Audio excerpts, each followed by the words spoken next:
Today we're going to start some topics that span Chapter 7 and 8. Mostly what I'll be focusing on is in Chapter 7, but we're going to use some of the same methods in Chapter 8 as well. What we're going to need is to take a look at rock discontinuities and look at both their strength properties, which we learned from Chapter 5, and their spatial nature, which we also touched on in Chapter 5, but now we're going to cover in greater detail. So that'll be what we focus on in this lecture. This is a great example of how two rock discontinuities can combine to create a very large, unstable rock mass, and rock block. And you can see what we call a mold of a rock block. That is what's left after the unstable portion has moved out of the slope. So after the failure, this is what's left behind. And for this rock block to have failed, the block would have simultaneously been sliding on this plane and this plane. Both the left and the right planes would have been involved in the slide itself. That's what we're going to call a wedge, or a rock wedge, or sliding on two planes is the other way we might describe this. To do this, we're going to take advantage of stereographic projection. And in stereographic projection, our purpose is to take three-dimensional space and reduce it to two-dimensional projections, or two-dimensional analyses that we'll put on a page, or in this case, the screen. In the concept of the stereographic projection, we're going to have a reference sphere. And what we'll be doing is we'll be taking something that occurs on the sphere and projecting it onto the horizontal plane that you'll see cutting through the reference sphere in this case. So the plane of projection is what we'll be left with after we reduce all the information that's on the sphere to that plane of projection. There are different types of projections. The least common, which is the one that you might have learned something about in high school, is orthographic projections. And if we took lines of latitude and longitude on the globe and projected them, we would have ended up with these types of curves. And you will rarely, I've never seen it, so you won't see it either, but at least you'll know what it is you don't use often in our projection methods. One that we will use most is equal angle projections. Here, something on a great circle, that is a plane cutting through the reference sphere, will project as this line AB in the structure, in the construction that you see. But notice that if we use an upper hemisphere projection and have our focus at the bottom, then the point A projects down as point A0. And the point B on the sphere projects up to the point B0. So this would be known as an upper hemisphere projection, because the portion that's inside our circle here on the right are lines from the upper half of the reference sphere. And so that's an equal angle stereographic projection that uses the upper hemisphere projection in this case. The more common geology reference is to put the focus not at the bottom of the reference sphere but at the top, and then we would project the lower half of the reference sphere into the projection plane, and that would be known as the lower hemisphere projection, and that's far more common in geology. A upper hemisphere projection is shown here, but now you see the focus on the bottom, so it's the upper hemisphere that's being projected. We're using a very different projection technique here, known as the equal area projection. The name kind of describes why we use it, and that is areas that have the same dimension on the sphere will have the same dimension in our projections. This is extremely useful when we're drawing contours on plots of poles to planes, or trying to identify how many sets we have in a rock mass. And that is the place where we will use an equal area projection. But the most common method, a projection method that we'll use, is the equal angle projection that I introduced in the last slide. So this is what we have left, the conventional hemispherical projection. This comes from an appendix of Dick Goodman's textbook on rock mechanics. So you should get familiar with this, because this is what you'll be using mostly. And to complete the constructions, you'll need to make one of these for your regular use. You might want to put it on cardboard, put a pin through the center, so that you also can use tracing paper over top it to make your constructions. So you might want to get yourself equipped for that right away. In this stereographic projection, in the lower hemisphere projection, our focus is at the top, and a plane cutting through the reference sphere is brought to passing through the center of the reference sphere, and you can see this outline or trace of the great circle that's defined by the intersection of the plane of interest and our reference sphere can be projected onto our projection plane by drawing lines from any point of interest on that curve to the focus, and where it passes through the projection plane, you can see that we end up with a trace of the great circle. It turns out that our projected great circle here happens to be a circular arc. And we will show you in examples how you can draw a smooth version of that, but you can just trace it over top of your stereo net and to make these projections. In Chapter 5, we often spoke about the pole to such a plane. In those cases, we were usually talking about the upper pole, or the upward directed pole, but in geology, the more common application is to use the lower downward directed pole. And so here you can see where the downward directed pole to the plane of interest is projected. In this case, it's projected to the other side. So here we have a plane of interest. This would be a discontinuity plotted on our stereo net, and its associated pole. If you ever wonder how to plot that pole, the distance between the center here of the great circle and the pole will measure 90 degrees on our stereo net. So that's 90 degrees, and that makes sense, that the pole is 90 degrees off of the plane itself. So that's what you would expect, and that's how it plots. The projection that we used back in Chapter 5 was different. It was easier for us to look at polar plots that were equal area stereo nets for collections of discontinuity poles to try and decide how many sets. But that was just a choice, and it's probably the most convenient choice, but it was a choice. When we were going through that task, we might have had multiple sets that we could define with contours, and then define how many sets we have. It's not uncommon for a set to start on one side of the reference circle and then emerge out the other one. So in fact, that's a single set that starts here and finishes up on the other side. Similarly, we have something of a band of discontinuities that span across this elongated set and emerge back up at the top near north. So this is a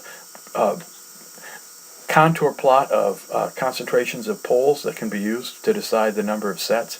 I would probably have called these 3 sets, maybe 4, but that's always an interpretation.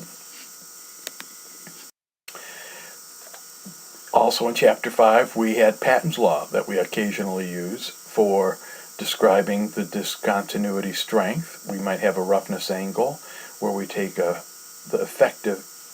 We could then use Patton's Law where we say the effective friction angle is equal to the roughness angle plus the residual strength. It probably is more common for us to assume the conservative approach and say at higher stress levels we just have a residual strength, so that is what we will more commonly design for, not try and make the less conservative assumption that our strength is slightly higher because of roughness.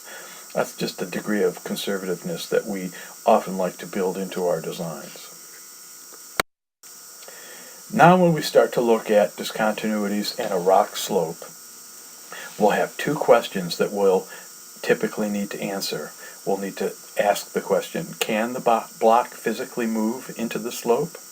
And then if it can move, will it move? Those are the two questions we'll be asking. The first one we'll call kinematic analysis, where it's really a question of geometry. Can the block move? The second question is, will the block move? That we'll probably most commonly call stability analysis. Now, I have these two images sketched at the bottom here. On the left you'll see a red discontinuity affecting a rock slope, that slanted angle there, and you see that discontinuity would not allow any block to be defined that could physically move into the slope under gravity.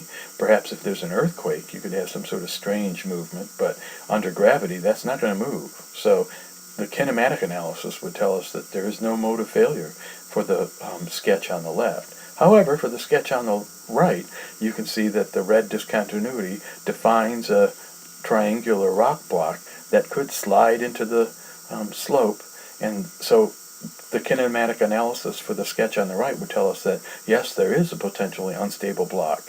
Now we would need to do a stability analysis to decide whether there is enough frictional strength on that discontinuity so that the block actually will move or won't move. So there, it might be more of a probabilistic approach that we could sometimes take to answering that question, will it move? In this class, we won't look at a probabilistic approach. We'll try and use factors of safety to try and make that assessment of how likely it is that that block will move. So we'll be using factor safety to try and ensure stability. So, again, the kinematic analysis of various failure modes applies to some of the simpler modes in rock slopes and in blocks in tunnels too when we get to Chapter 8. And again, kinematic analysis examines, can a block move using geometric considerations, and it does not. So kinematic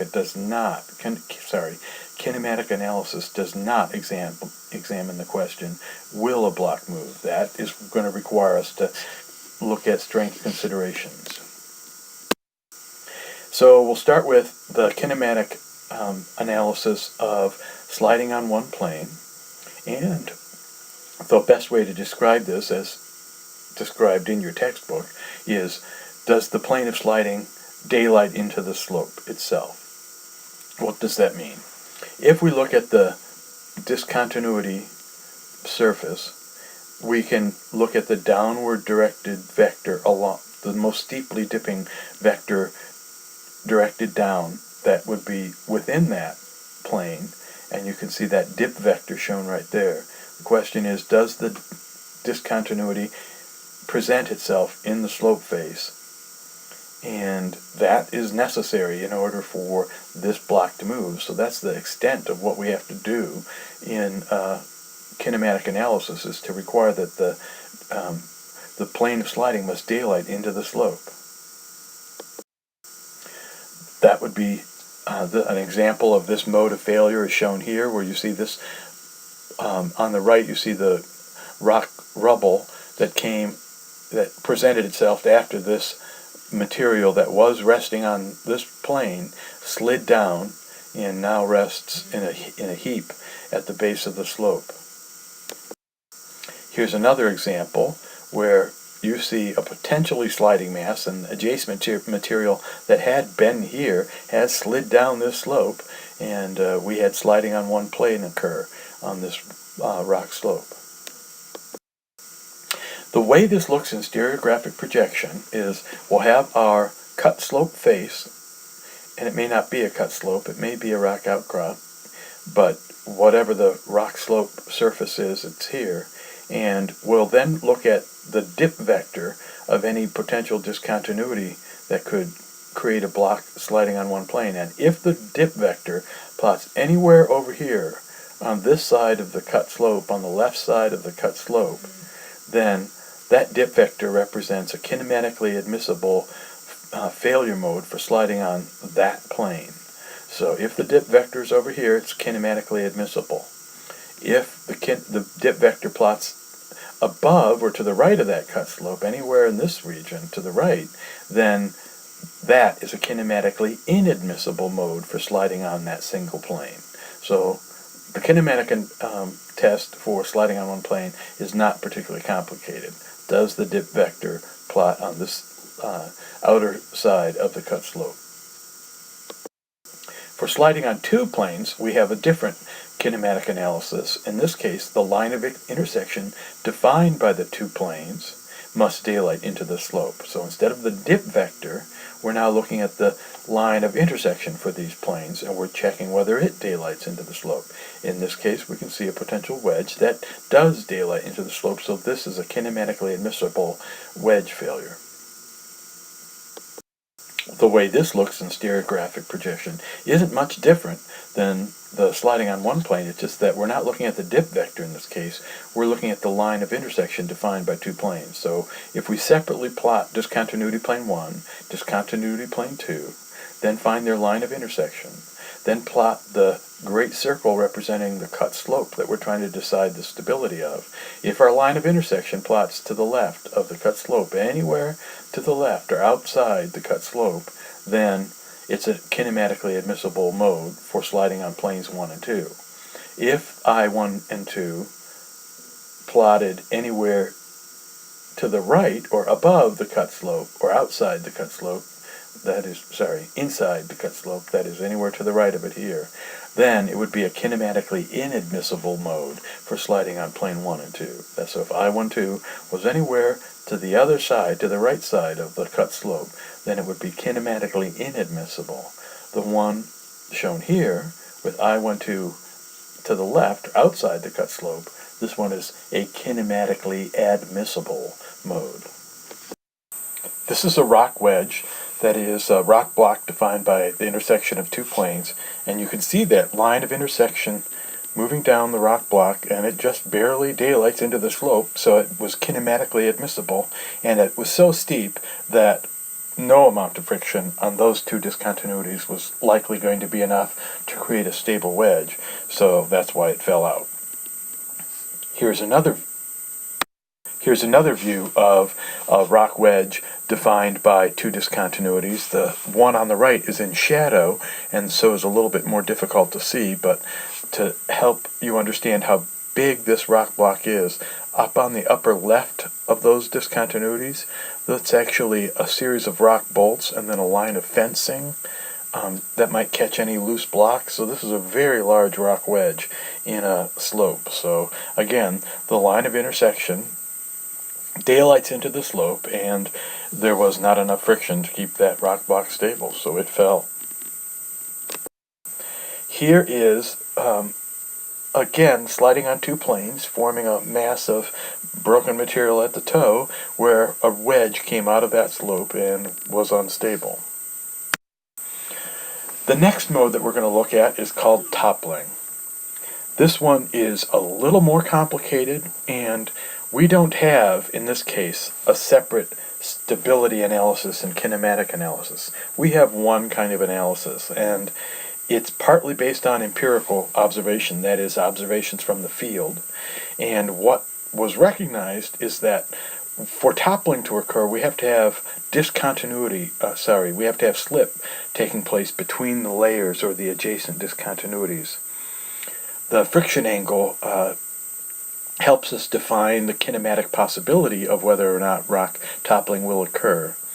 And toppling tends to be more likely with closely spaced discontinuities, and the strike of the discontinuities must be reasonably parallel to the strike of the cut slope. Now, that means the best way to discuss this is on stereographic projection, which we'll do next. In this sketch, we see a set of closely spaced discontinuities that are dipping into the slope face. So they are dipping in the opposite direction of the cut slope. So the discontinuities dip in one direction and the cut slope dips in the other direction. So that sets up the potential scenario for toppling to occur along these discontinuities. In the field, the way the discontinuities combine to create a topple is shown here in one example, where you see the discontinuities dipping into the slope face, but they also form this kink band and this potential sliding mass due to a topple. Let's look at other examples. Here's a case where we again see more of a gradual bend into the slope face, but again we have closely spaced discontinuities dipping into the slope face, and we see them gradually bending over and potentially sliding into the slope. Here's another one where we have a topple set up on the adjacent to a quarry where this mode is in evidence. The way this looks on stereographic projection is that we have our cut slope that we're wondering about the stability of discontinuities on this slope that we see the great circle for. We then need to create this red area here, and we'll show you in class a bit later how to construct such a area of potential topple. And if the normal vectors for our discontinuities plot in this red zone, we have a we have toppling possible for that cut slope. Now, how we define that topple area is we have this great circle drawn here for our cut slope. Then we move out an angle of friction away from that. We draw another great circle. And then we move 30 degrees from the dip direction of the cut slope, and we draw the great circles defining the rest of this topple. That's confusing, and it's easiest to understand that while you're doing it, and so that we'll do that later in the next lecture, probably. The next mode I want to consider is buckling. Here we have to have the discontinuity set that's nearly parallel or exactly parallel to the slope face, and the discontinuity sets must be very closely spaced as well. So we basically have thin little beds or layers of the of the rock that are separated by discontinuities as shown here. Basically what has to happen is that we have to have a dip vector for our cut slope that's essentially identical to the dip vector of our discontinuity set. That might seem very rare. How would this ever happen, that those two would have perfect alignment? Well, it's not so rare because we often, when we cut a slope back, we often cut it back to a nice stable layer. And so that's one of the reasons why these happen more often. And the way it can happen then is if you have the bed, the thickness of the bed be very thin at the base of the slope, you can have a buckling of that layer. And so it might look like sliding on one plane, but it would actually be buckling. For this to occur, you have to have thinly bedded rock or discontinuities that are closely spaced. So a slate or a shale or other bedded rock might be most prone to this mode. Very difficult to complete an analysis for this. Probably better that you just recognize when it has the possibility of occurring. Now we're going to look at, in the field, buckling is not commonly identified. It presents a unique challenge to our analysis. It's probably easier to recognize potential buckling in advance and then try and avoid the conditions that are likely to lead to this failure. So you see at the base of the slope some freshly exposed rock. I think that might be the kind of sign that you look for to see that buckling can be occurring. So it's something to watch for, the conditions where it might be present, and try and avoid those conditions. We also have more complex blocks. When I talk about complex block, we have to consider general excavation shapes. Things aren't always perfectly planar. They're sometimes rounded and can get confusing. We can also have combinations of discontinuities that combine to form the potential failure. But one of the things to keep in mind is that no block will ever slide on more than 2 planes at a time. That's not possible. It's probably a lot more common that they'll slide or rotate on a single plane, and that'll make our conventional methods of analysis for sliding on one plane and sliding on 2 planes simultaneously a lot more useful than you might think. So even complex blocks, once we decide that they can form, are going to reduce to a stability analysis that is either sliding on one plane or sliding on 2 planes. So those are things that we actually will look at techniques on how to consider. Let's look at some complex blocks.